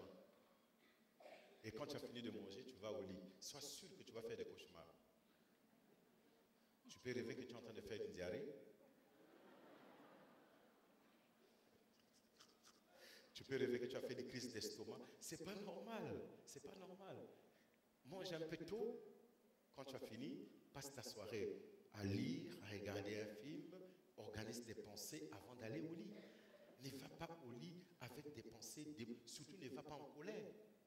La Bible dit, vous savez, la Bible dit que le soleil ne se couche point sous votre colère. Vous savez, à l'époque, nous on disait que Dieu a dit cela parce que dors sous la colère, le diable va prendre cette colère et puis aller attaquer les gens qui te font mal. Mais en réalité, sur le plan scientifique, c'est démontré que quand tu es en colère et que tu dors, ton organisme va sécréter une substance qui va devenir toxique pour ton cœur et te tuer dans le sommeil. Et c'est pour cette raison que Dieu conseille de ne pas dormir sous la colère parce que tu peux te tuer toi-même. Alléluia. Donc, détends-toi. Quand tu vois que tu es en colère, relaxe-toi, va un peu courir. Alléluia. Prends une douche. Écoute la musique, chante. Cherche le sourire. Lorsque tu l'as eu, tu dors. Si tu as un ami qui s'est fait rire, appelle-le. Dis-lui comment ça va. Quelle nouvelle? Non, je t'appelle parce qu'il y a longtemps que j'ai entendu ta voix. Si c'est quelqu'un qui aime faire rire, il te fera rire. Il te dira une chose. Ah bon, j'ai entendu ma voix, c'est comme la voix de qui? C'est comme la voix d'un charlatan? Ou bien c'est la voix de quoi? Et puis tu vas commencer à rire et puis tu vas dormir. Est-ce qu'on est ensemble? Si tu vois que tu n'arrives pas à dormir, appelle Vishnu. Dis bonjour, pasteur Vishnu, c'est moi, j'arrive pas à dormir. Et tu diras, tu n'arrives pas à dormir, mais écoute, tu n'arrives pas à dormir parce que tu n'arrives pas à dormir. Tu vas dire, ça veut dire quoi? Ben, ça veut dire que tu n'arrives pas à dormir. Et puis après, tu vas finir par rire, et puis tu vas dormir. Là, je parlais comme vous, tu vas dormir. On est ensemble? Le rêve. Alors, c'est le rêve qui fait aujourd'hui, qui fait de nous aujourd'hui, ou fera de nous demain un bon père, un bon chef, un bon époux. Un jour, j'étais encore catholique. Je vous ai dit dernièrement, j'étais encore catholique et puis je partais au culte, très jeune, j'étais encore en fac. Et puis quand je suis arrivé à l'église, je voyais un monsieur qui venait avec une petite voiture, avec leur fils. Et c'est bizarre, j'arrivais souvent au même moment que eux. Quand j'arrive, je vois, ils attachaient leur fils derrière, et dès qu'ils rentraient dans le parking, l'enfant lui-même se détachait et il se mettait derrière debout. Et moi, je m'arrêtais, je les regardais. Le monsieur sortait, il prenait le petit. Et moi, je les regardais. Je n'avais pas encore l'intention de me marier. J'ai dit, oh, mais ils sont heureux. J'aimerais que mon enfant soit comme ça. Alléluia. Et puis un jour, ce rêve est devenu réalité. Le rêve te permet d'être ce que tu es aujourd'hui. Sans de pourtant que tu t'en rendes compte. C'est pour cette raison, fais un effort. Vous devez savoir que Dieu exauce beaucoup plus nos pensées que nos prières que nous faisons. Parce que Dieu a dit, priez sans cesse. Si on prie sans cesse, on ne fera rien dans la vie. Mais le mode de pensée est la chose sur laquelle Dieu s'appuie le plus. Tu regarderas ce que tu as pensé toute la journée, sans le dire dans la prière, mais parce que tu as pensé conformément à la parole de Dieu, tu as lutté avec cette pensée. Tu dis non, c'est pas possible, oh, c'est possible. Cette lutte que tu fais là, c'est une forme de prière et Dieu va l'exaucer. C'est pour cette raison qu'il dit que tout ce qui est vrai, tout ce qui est juste, tout ce qui est vertueux, tout ce qui est digne de louange, tout ce qui mérite l'approbation, soit l'objet de vos... Voilà. Il y a une quatrième chose que je vais terminer, mais vous devez être sûr que je ne peux pas tout finir parce qu'en fait, il y en a 7, il y en a même 8. Si je finis ici, je ne vous donnerai aucune raison d'acheter le livre. On est d'accord? Donc, ce que je peux faire, c'est que je vous donne 4 sur 7, ce qui est maximal, et puis le reste, vous le prenez sur le livre. Bon, maintenant, si tu as vu quelqu'un qui a acheté le livre et tu vas photocopier, je t'annonce que les photocopieuses ont reçu l'interdiction de reproduire. Donc, quand tu vas photocopier, ça ne va pas sortir. Est-ce qu'on est ensemble? Alors, il y a une chose que je voulais ajouter, c'est la personnalité du fonceur. J'ai sauté, je suis allé sur le dernier. La personnalité du fonceur. Vous savez, il y a des gens qui sont naturellement fonceurs. Ils sont comme des lions. Il y a certaines personnes, vous lui devez de l'argent, vous ne voulez pas payer, il ne vient pas lui-même, il vous envoie sa femme. Parce que sa femme est une fonceuse. Bonjour monsieur, bonjour, je suis venu chercher mon argent. Toi-même tu la regardes. Là, tu te sens toi-même que si tu ne donnes pas l'argent, parce que la femme, elle peut t'humilier. Hein. Entre hommes, tu peux dire, non, monsieur, ça. La femme dit, monsieur, je suis venu ici chercher mon argent. Vous allez payer ou vous n'allez pas payer. Ne faites pas comme ça, soyez courtois. Alors, parce que le jour que toi aussi tu vas avoir une dette, tu vas voir, là tu n'auras pas un fonceur, mais tu auras un caterpillar, tu auras un démolisseur qui va venir démolir chez toi. Et dans ce livre, je parle du lion. Vous savez, la caractéristique du lion, c'est que le lion est fonceur. Le lion, tout comme la lion. Regardez, Nombre, chapitre 23, verset 24. La Bible dit, c'est un peuple qui s'élève comme un lion, comme une lion, et qui se dresse comme un lion. Il ne se couche point jusqu'à ce qu'il ait dévoré la proie et qu'il ait bu le sang des blessés. Selon certains historiens, le lion aurait 500 noms différents. 500. Le lion. Donc, des noms qui sont comme des attributs. Et en arabe surtout, hein, en arabe, pour ceux qui sont arabes, vous allez vérifier dans vos textes historiques, les arabes attribuent au lion 500 noms différents. Et dans la Bible, il y a 6 et même voire 7 noms qui renvoient aux différents traits caractéristiques du lion. J'étais en train de dire à un couple ce matin, vous savez, vous pouvez vous appeler comme moi Serge Aimé Zabatou Eko, mais Dieu peut vous donner aussi un nom avec lequel les gens ne vous appellent pas. À Gédéon, il a dit à Gédéon, vaillant héros. Mais personne n'a jamais appelé Gédéon vaillant héros. Mais ça, c'était le nom d'intimité entre Gédéon et Dieu. Donc, chaque fois que Gédéon se retrouvait en guerre, il se rappelait que Dieu l'avait appelé vaillant héros. Et ça lui donnait le courage. On est ensemble? Moi, lorsque je commence, je reçois mon appel, il y a des choses que Dieu m'a montrées, il y a des choses que Dieu m'a données pour mon ministère, mais à un moment où je veux commencer mon église, je me rappelle que j'ai dormi, j'ai fait un rêve, j'ai vu un coq. J'ai vu un coq qui a pondu des œufs. Non, excusez-moi, une poule qui a pondu des œufs. Le coq ne pond pas des œufs. Et personne n'a voulu me corriger, s'il vous plaît. Alors j'ai vu une poule. Le jour que le coq va pondre les œufs, ça serait extraordinaire. Mais, alors, j'ai vu une poule qui a pondu des œufs, mais ce qui était étrange dans ce rêve, c'est que les œufs qui sont sortis sont restés suspendus au corps de la poule. Or, la poule pond œuf par œuf, n'est-ce pas? Œuf par œuf. Mais là, dans ce rêve, les œufs sont sortis en bloc, mais sont restés suspendus sur le corps de la poule. Et il y a eu un œuf qui s'est détaché, qui est tombé. Au lieu de se casser, cet œuf s'est roulé, arrivé dans un coin, cet œuf s'est cassé et il y a eu un grand coq qui est sorti, qui s'est dressé comme ça, qui s'est dressé.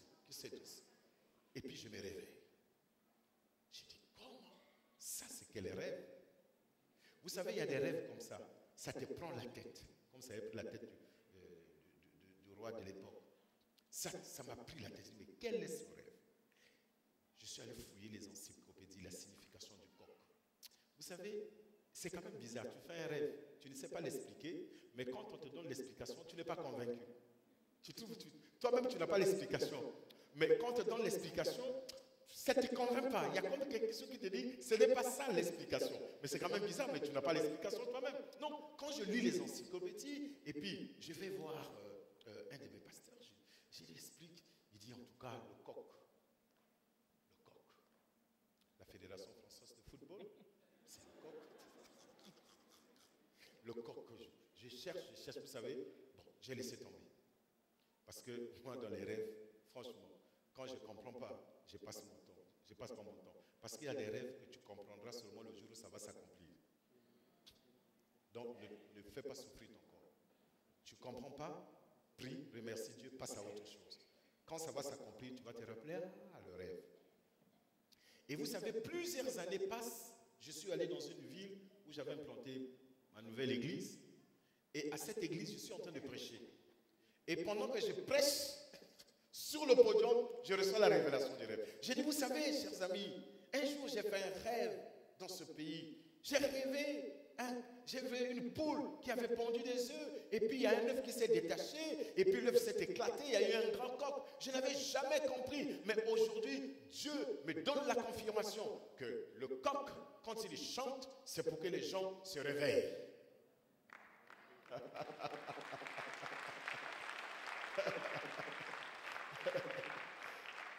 J'ai dit, oui, c'est pour que les gens se réveillent. Donc, à cette époque, Dieu me montrait qu'il m'avait choisi pour être le coq qui va chanter le réveil dans ce pays et dans les nations. Donc, je suis le coq qui chante le réveil, qui proclame le réveil, afin que les gens se réveillent. C'est pour cette raison, dernièrement, samedi ou dimanche, pendant que j'étais en train de prier pour les serviteurs, je me suis rappelé de cela. Il a rappelé, il dit, mais Diabatou, est-ce que tu sais que tu es un coq? J'ai dit, ouais, je suis un coq. Je vais communiquer l'onction du coq, afin que les gens ici à Maurice puissent susciter le réveil. Et vous avez reçu cette grâce pour que vous aussi, vous soyez des coqs dans votre quartier, vous soyez des coqs dans votre ville, vous soyez des coqs dans votre pays, vous soyez des coqs dans votre entreprise, vous soyez des coqs dans votre famille. Lorsque vous allez parler, que le péché soit anéanti, que les gens puissent se réveiller.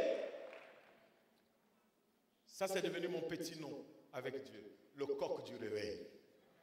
Oh, extraordinaire. Mais toi aussi, Dieu peut te donner le petit nom. Personne ne m'appelle le coq du réveil. Non, personne ne m'appelle. Ça, c'est une affaire entre Dieu et moi. Quand je pense à ça, ça me donne le courage de prêcher sur le réveil. Ça me donne le courage de prier pour les gens sur le réveil, afin qu'ils apportent le réveil dans ce pays. Et je suis venu ici pour vous dire, Cocorico! Est-ce qu'il y a quelqu'un qui a entendu? Vous voulez que je le prenne? Cocorico!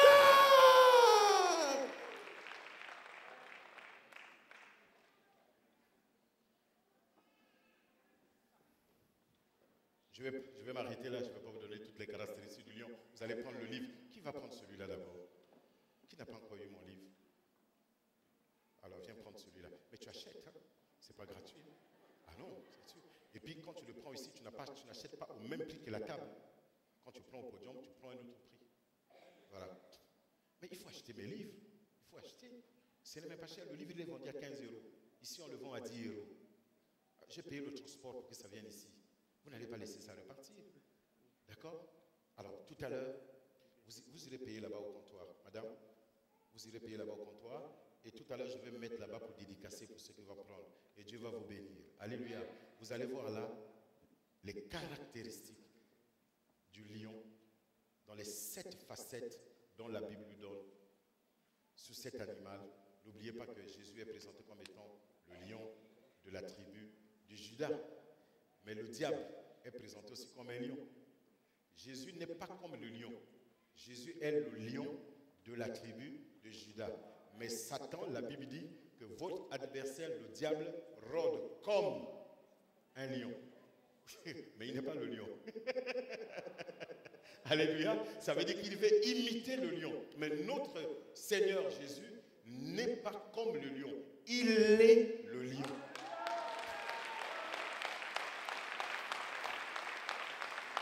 Il est le lion de la tribu de Juda. Alors, s'il est le lion de la tribu de Juda, nous sommes quoi? Nous sommes des lionceaux, des lions en devenir. Donc, un autre lion ne peut pas nous bouffer parce que le lion ne bouffe pas ses enfants. Maintenant, quand le diable devient comme un lion, s'il veut nous bouffer, mais le diable, il a des dents en carton. Donc, quand il bouffe, le carton se mouille, ça ne tient pas. C'est impossible. Parce que toi-même, tu es un petit lion. Parce que tu es un petit lion. Je vais prier ce soir. Je vais prier ce soir pour que Dieu vous bénisse. Amen. Mettons-nous. Thomas.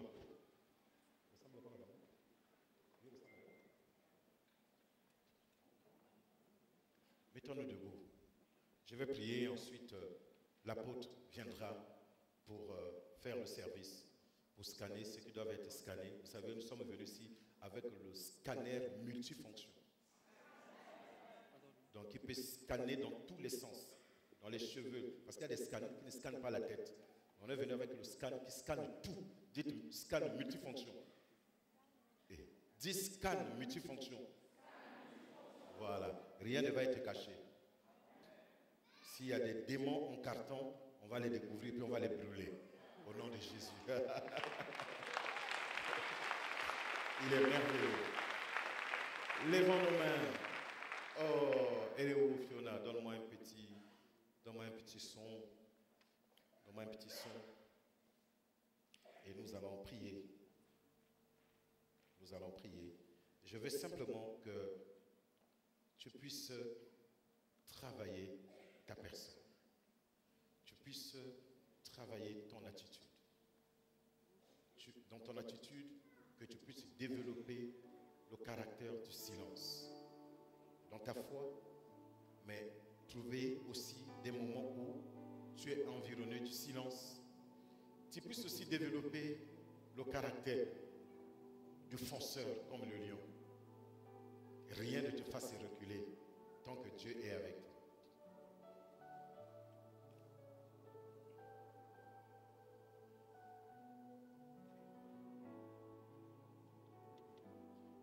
Je vais t'encourager,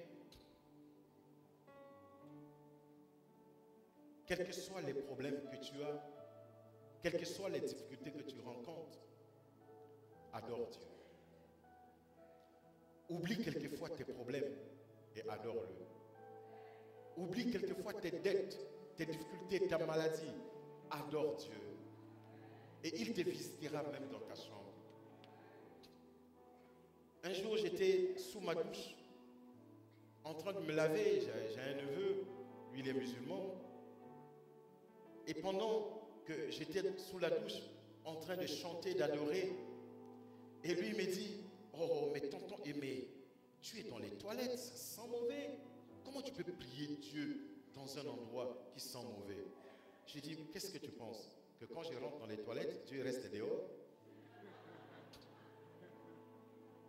Tu es vraiment sûr que quand je rentre dans les toilettes, Dieu est dehors? Mais Dieu habite en moi. Quand je rentre dans les toilettes, il est avec moi. Et puis j'ai dit, mais les toilettes, mais est-ce que tu t'imagines ce qu'on dépose dans les toilettes, après ça va où? Mais ça va dans les égouts, après ça s'évapore. Toutes les mauvaises odeurs ont tendance, avec l'effet du soleil, à s'évaporer vers eux. Donc le monde lui-même est une grande toilette. Mais ça n'empêche pas Dieu. J'ai dit que notre Dieu n'a rien à voir avec ça. Si ton Dieu ne rentre pas dans les toilettes, le mien, il est avec moi partout.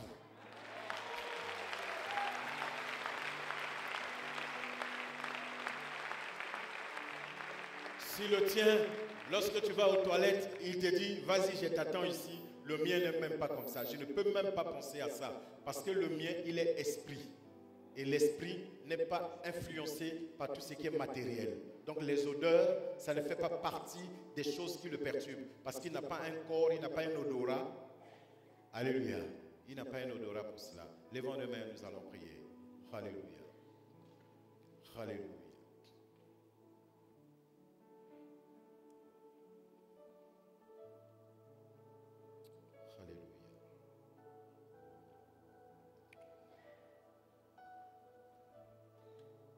Alléluia.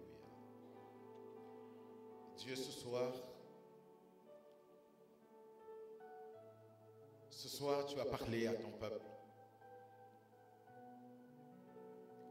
Ce peuple qui s'élève comme une lionne et qui se dresse comme un lion, il ne se couche point jusqu'à ce qu'il ait dévoré la proie, qu'il ait bu le sang des blessés. Ce peuple t'appartient. Ils sont venus ici ce soir parce qu'ils t'aiment. Parce qu'ils sont créés à ton image, parce qu'ils croient en ta parole et en ta puissance, Seigneur.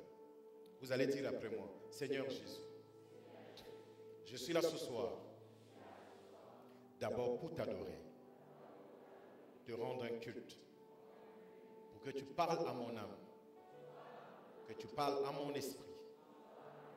Je suis fier de t'appartenir. Je suis fier d'être ton enfant. Ouvre ton ciel en ma faveur. Je suis ton enfant.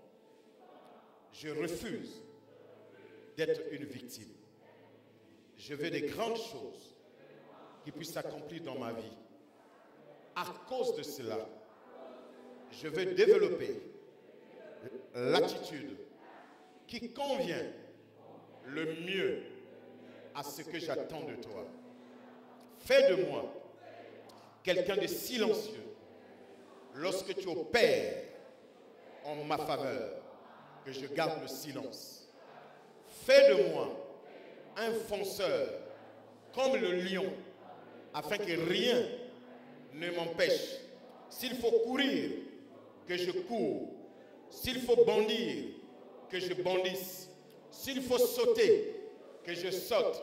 S'il faut se dresser, que je me dresse. S'il faut hurler, que je hurle. J'ai besoin de toi. Donne-moi ta force. Au nom de Jésus.